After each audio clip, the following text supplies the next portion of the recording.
नमस्कार कक्षा 11 वाले छात्र, जल्दी से अपना केमिस्ट्री का त्रैमासिक परीक्षा का पेपर देख लीजिएगा। इस पेपर का पूर्णांक 70 अंकों का होने वाला है, समय 3 घंटे का, और आपको इस पेपर का संपूर्ण उत्तर इसी वीडियो में मिलने वाला है। तो सबसे पहले आपको यहाँ पर कुछ निर्देश दिए गए हैं, तो इनको आप अच्छे से पढ़ लीजिएगा। इनको पढ़ने के बाद इस पेपर का हमारा पहला क्वेश्चन दिया, सही विकल्प चुनकर लिखिए, जो आपकी परीक्षा में 6 नंबर के पूछे जाने वाले हैं। पहला क्वेश्चन आपका दिया, पहले क्वेश्चन में आपको सार्थक अंकों की संख्या ज्ञात करना होगा, तो पहले का आंसर आप लगा लीजिएगा। इसमें सार्थक अंकों की संख्या हो जाएगी यहाँ पर 3, ठीक है, 3 आपको लिखना होगा पहले का आंसर। दूसरा देख लीजिएगा, समस्थानिकों में इनकी संख्या समान होती है, तो किसकी संख्या पर समान होती है ये आपको बताना होगा, तो दूसरे का आंसर आप लगा लीजिएगा। दूसरे में आपको लिखना होगा आ वाला प्रोटॉन की। तीसरा देख लीजिएगा, इलेक्ट्रॉन बंधुता सर्वाधिक किसकी होगी, तो किसकी होगी ये आपको बताना होगा, तो तीसरे का आंसर आप लगा लीजिएगा। तीसरे में आपको राइट आंसर लिखना होगा बा वाला Cl।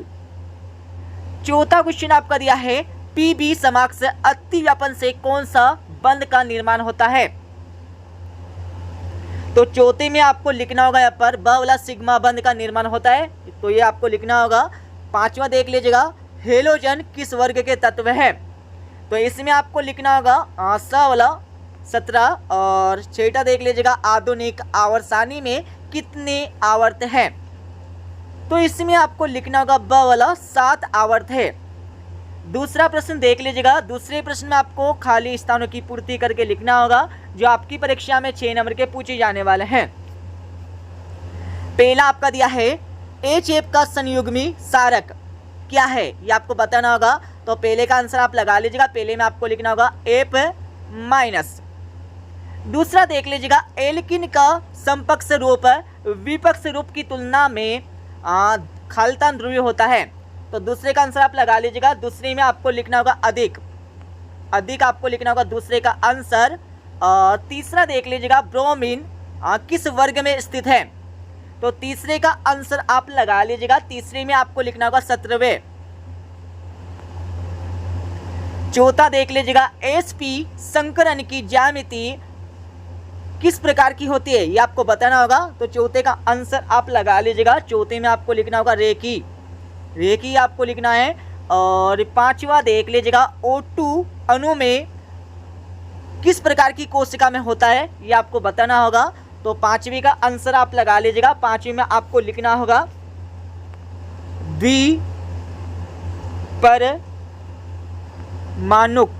ये आपको लिखना होगा यहाँ पर पांचवी का आंसर, ठीक है।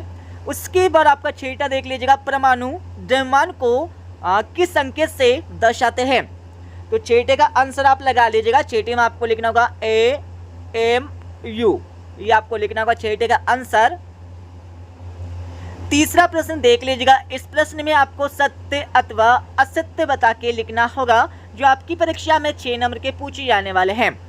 पहला आपका दिया है, अम्ल प्रोटॉन ग्राही होता है, तो इसका आंसर लगा लीजिएगा, बिल्कुल असत्य हो जाएगा, ठीक है। और दूसरा आपका दिया है, Li मतलब लिथियम सर्वाधिक विद्युत ऋणी तत्व है, तो बिल्कुल नहीं है, असत्य हो जाएगा। और तीसरा आपका दिया है, कार्बन की संयोजकता 4 है, तो बिल्कुल होती है, सत्य हो जाएगा। और चौथा आपका दिया है, चक्रण क्वांटम संख्या का मान ±1/2 होता है, तो बिल्कुल यहाँ पर होता है, सत्य हो जाएगा, ठीक है। इसके साथ ही यहाँ पर पांचवा आपका दिया है, द्रव्यमान संरक्षण का नियम लेवोजियर ने प्रतिपादित किया, तो यहाँ पर लगा लीजिएगा, बिल्कुल किया, सत्य हो जाएगा। और छठा आपका दिया है, CH4 अणु की ज्यामिति रेखी है, तो इसका आंसर आप लगा लीजिएगा, बिल्कुल नहीं है, असत्य हो जाएगा। अब यहाँ पर प्रश्न संख्या चौथा आपका दिया है, ठीक है, तो इसमें आपको क्या करना है, सही जोड़ी का मिलान करके लिखना होगा, तो सही जोड़ी का मिलान आप सभी कर लीजिएगा। जैसे कि हमारा पहला दिया है प्रोटॉन की खोज, तो प्रोटॉन की खोज किसने की थी, तो इसमें आपको लिखना होगा गोल्डस्टीन। दूसरा आपका दिया है न्यूट्रॉन की खोज, तो किसने की थी, इसमें आपको लिखना होगा ए वाला चैडविक।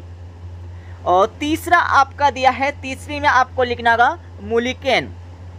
चौथा आपका दिया है क्वांटम सिद्धांत, तो क्वांटम सिद्धांत किसने दिया था, इसमें आपको लिखना होगा मैक्स प्लैंक। और चौथा आपका दिया है अनिश्चितता का सिद्धांत, तो इसमें आपको लिखना होगा डी वाला हाइजेन वर्ग। पांचवा प्रश्न देख लीजिएगा, जिसमें एक शब्द में उत्तर आपको देना होगा, जो आपकी परीक्षा में 5 नंबर के पूछे जाने वाले हैं। पहला आपका दिया है मोल संकल्पना की परिभाषा आपको देना होगा, ठीक है, तो इसका उत्तर आपको बता देंगे। अब यहाँ पर दूसरा क्वेश्चन दिया है उच्चतम तरंगदैर्घ्य वाले विकिरण का नाम आपको बताना होगा, तो इसका आंसर आप लगा लीजिएगा। दूसरे में आपको लिखना होगा रेडियो तरंगे, रेडियो तरंगे आपको लिखना होगा दूसरे का आंसर। तीसरा देख लीजिएगा, इसमें विस्पर सिद्धांत का पूरा नाम आपको बताना होगा, ठीक है, VSEPR का पूरा नाम आपको बताना होगा, तो इसका आंसर आपको बता देंगे। अब आपका चौथा देख लीजिएगा, कार्बोक्सिलिक अम्ल के क्रियात्मक समूह का रासायनिक सूत्र आपको लिखना होगा, तो इसका सूत्र मैं आपको बता देता हूं। इसमें आपको लिखना होगा R एकल बॉन्ड COOH, ये आपको लिखना होगा यहाँ पर चौथे क्वेश्चन का आंसर। पांचवा देख लीजिएगा, सबसे हल्के तत्व का नाम लिखिए, तो पांचवी का आंसर आप लगा लीजिएगा। पांचवी में आपको लिखना होगा हाइड्रोजन। अब यहाँ पर हमारे 2-2 नंबर के प्रश्न देख लीजिएगा। आपका छठा प्रश्न दिया है, जिसमें मूलानुपाती सूत्र आपको बताना होगा। अति वाले प्रश्न में आपको स्थिर अनुपात का नियम आपको देना है। सातवां प्रश्न देख लीजिएगा, आयनन एंथैल्पी की परिभाषा आपको देना होगा। अति वाले प्रश्न में आपको निम्न तत्वों के वर्ग में स्थिति आपको लिखना होगा। और आठवां प्रश्न आपका दिया है, ठीक है, सभी के आंसर आपको बता देंगे। सबसे पहले आप प्रश्नों को समझ लीजिएगा। आपका 9वां प्रश्न दिया है, जिसमें एस और पी कक्षा की ज्यामिति व संरचना आपको बना के लिखना होगा। अति वाले प्रश्न में आपको तत्वों के लुईस प्रतीक आपको बताना होगा। 10वां प्रश्न आपका दिया है, ठीक है, 10वें की बार आपका 11वां प्रश्न दिया है। 11वीं की बार आपका 12वां प्रश्न है। 12वीं की बार आगे हम चलेंगे तो आपको मिल जाएगा हमारा 13वां प्रश्न है, जिसमें क्या पूछा है, 6 ग्राम जल में उपस्थित जल अणु की गणना आपको करके लिखना होगा। और इसके अति वाले प्रश्न में आपको सीमांत कारक अभिकर्मक की परिभाषा आपको देना होगा। 14वां प्रश्न आपका दिया है, जिसमें पाउली का अपवर्जन सिद्धांत आपको लिखना होगा उदाहरण सहित। 8वां प्रश्न आपका दिया है, हुंड का नियम आपको लिखना होगा, ठीक है। और इसके साथ यहाँ पर 15वां प्रश्न आपका दिया है, इसमें एस व पी ब्लॉक के तत्वों में आपको 3 अंतर बताना है। अति वाले प्रश्न में आपको क्या करना है, विद्युत ऋणता की परिभाषा लिखिए व इसके आवर्त व वर्ग में परिवर्तन को समझाना होगा। 16वां प्रश्न देख लीजिएगा, जिसमें विद्युत संयोजी व सहसंयोजी यौगिकों में 3 अंतर आपको बताना है। अति वाले प्रश्न में आपको सिग्मा तथा पाई बंद में 3 अंतर लिखना है।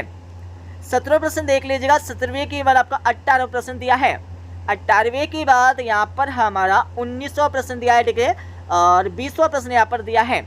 अब मैं आपको इस पेपर का फुल सॉल्यूशन बता देता हूँ। इस पेपर का फुल सॉल्यूशन देखने से पहले आप सभी को इस वीडियो को डिस्क्रिप्शन में टेलीग्राम चैनल की लिंक मिल जाएगी, तो सभी छात्र जल्दी से टेलीग्राम चैनल ज्वाइन कर लीजिएगा।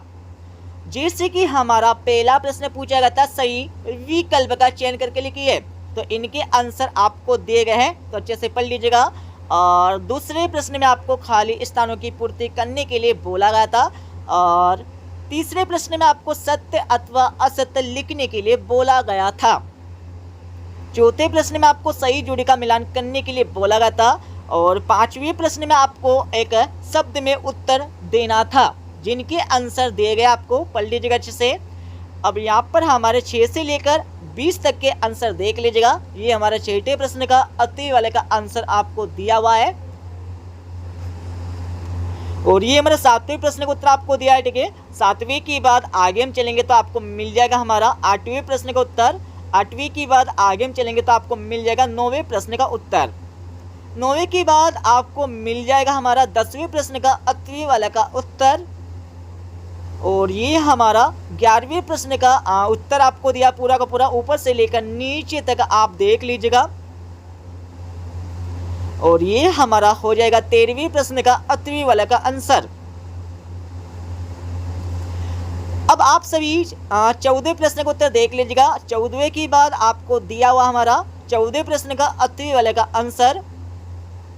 और ये हमारा हो जाएगा 15वें प्रश्न का उत्तर, जिसमें एस तथा पी ब्लॉक के तत्वों में अंतर आपको बताना होगा। तो 3 अंतर आप देख लीजिएगा।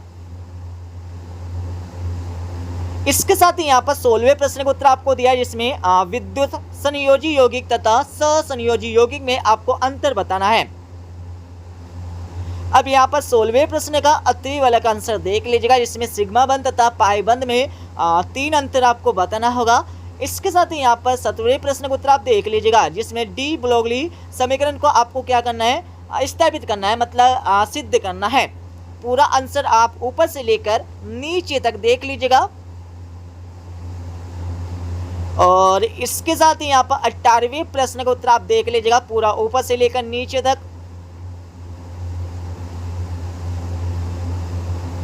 18वें की बार आपको दिया हुआ हमारा 19वें प्रश्न का अतः वाला का आंसर पूरा ऊपर से लेकर नीचे तक आप अच्छे से देख लीजिएगा।